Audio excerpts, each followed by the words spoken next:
What's up, y'all? It's Patrick with Highway 22 Outdoors. Just finished a great weekend striper fishing here in South Carolina, and this is my modified Jon Boat River Skiff. I thought I'd do a quick walk through, show you some of the things that I did to fix up this old Jon Boat, make it perfect for these tailwaters here we have in South Carolina. I've got this front seat mounted on a cooler from work. Can store gear in there or drinks and snacks. Got a swivel seat. I'll link the seat and the swivel from Amazon. I'll link that in the notes below. Got this patch off Amazon as well, just stuck it on the back. It's perfect for drying out flies while you're on the river for the day. The rower seat here is also on a swivel. I ordered this from Supreme Boats. They make the White River Skiffs, and it's the same seat as the front on a swivel. I can slide this up and down. I've secured it with these tie down brackets, and I just run a cam strap through, and you can shift it up and down. When running this mud motor, which I'll get to that in a second, you kind of have to move this seat up when you're running so you can stand back here in this area. But when you start rowing, you slide it back. These are the Sawyer Cobra oar locks, and then this bracket is from Supreme Boat as well, and I just tacked it on with a couple screws. Really easy. Yeah, nothing to it. I got the same thing on the other side. For rod storage, I just picked up these rod savers from Amazon. I got one there and one there. I ordered a 1/4-inch sheet of tan HDPE, and that's what's on the back of those rod holders. Same thing here. And then that's a 4x8 sheet that's cut. That is the floor. It's really great for fly fishing because it doesn't get tangled. Like, your line doesn't get hooked on these edges here. There's no sharp edges. Even the corners are flush to the metal here. But it's great in the summertime because this HDPE doesn't get hot like the aluminum does. The back here, I've got a SeaDek smallmouth patch that I hang my flies on to dry. And then that is a 3-gang switch panel from Amazon that runs my bow light and my stern light, and then I've got a free space if I ever want to add anything else. My motor here is a 16-horse mud skipper. It's the 420 engine. This is perfect for pushing me up the rivers and the tailwaters when they're running. One thing to note, the transom of this Jon Boat dips down like this, which would be perfect for an outboard, but with this mud motor, I got this raised bracket from Mud Skipper as well. I'll link it in the notes below. I don't have to fight the motor when I'm running. This raised bracket helps me stay in line, and I don't have to fight the motor when I'm standing up there running in current, and it's not jacking the motor way up so we're digging all the time. We can plane out pretty good, pretty easily. Here's another shot at the motor. Definitely need the kill switch.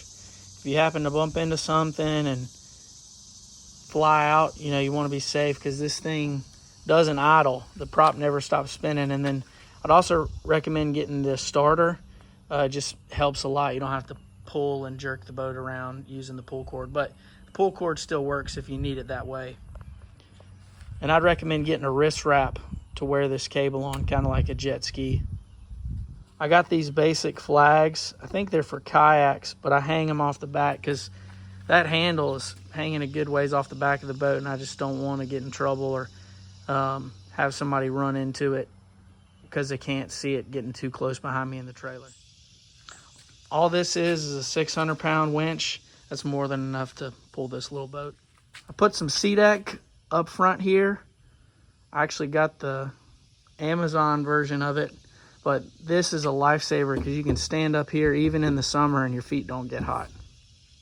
Also mounted that PVC pipe so that when my fly rods are secured in the back, the tips are protected from the angler that's up here casting. There's no concern for stepping on the rods and breaking the rod tips. This white wire is for my trolling motor.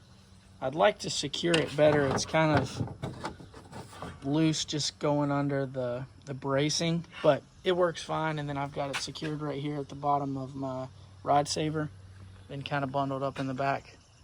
I do have a seat mount here.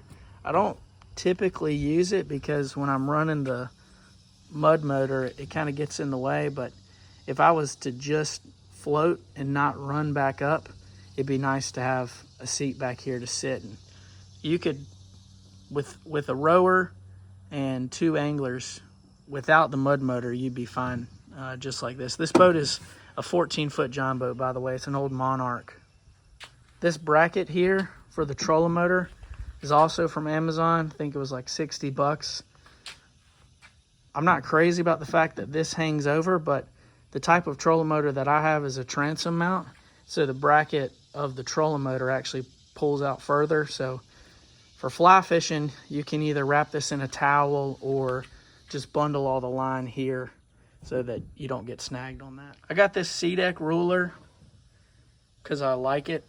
I don't really use it to measure fish as much, but it is nice to hang flies and dry, your flies out. I mean, if I ever was to catch a 30-inch striper, I'd like to lay it up against there and see it. But this is still a work in progress, but I'll show you my anchoring system. That pulley is from Amazon. I think it's mainly used for sailboats, and I kind of had to make some adjustments to it to work the way that I wanted it to without cutting up my deck line for my anchor. But I just have a basic mushroom anchor here with a carabiner clip, and it holds in the current fine. Usually I try and find a rock to throw up behind. The anchor line runs through these eye hooks. It's a good system. It's not great. I thought about running pulleys off of these, but it would bang so much on the boat, I don't think it's worth it. I do have one stainless steel pulley here. If you line everything up, it's pretty smooth, but sometimes it can give you a fit. It's not, like I said, it's not perfect. It's a work in progress. And then this is just a basic cam. I got that from Amazon as well, and I locked my anchor. I cut this deck line short. I think it's only 25 feet, but that's plenty for the rivers that I run. So that's it. That's a walkthrough on my River Skiff. I put them in the garage already, but I do have 2 Sawyer oars, just the basic stealth ones that are used for the pontoon or the smaller rafts. I might get bigger oars one day, but this boat really doesn't need them. Most of the time when I'm running rapids, they're all small, and I just back paddle a little bit, line up where I want to go through, and just shoot on through. This Jon Boat is pretty much a flat bottom with a slight V. It tracks really well in the river. The only thing that can give you a fit is on a windy day. The boat just kind of acts like a sail if there's not a ton of weight, but you can row it upriver a little bit. The trolling motor definitely helps, and then I use the mud motor to get between my ramps if I want to run way upriver or way down and then come back. But yeah, that's a walkthrough on my River Skiff. Thanks so much. If you want to check me out on Instagram, in my highlights, I've got a series of building this skiff out from when I got the old Jon Boat, and I cut the center bench out and painted it and added all these features. But check that out and give this video a like.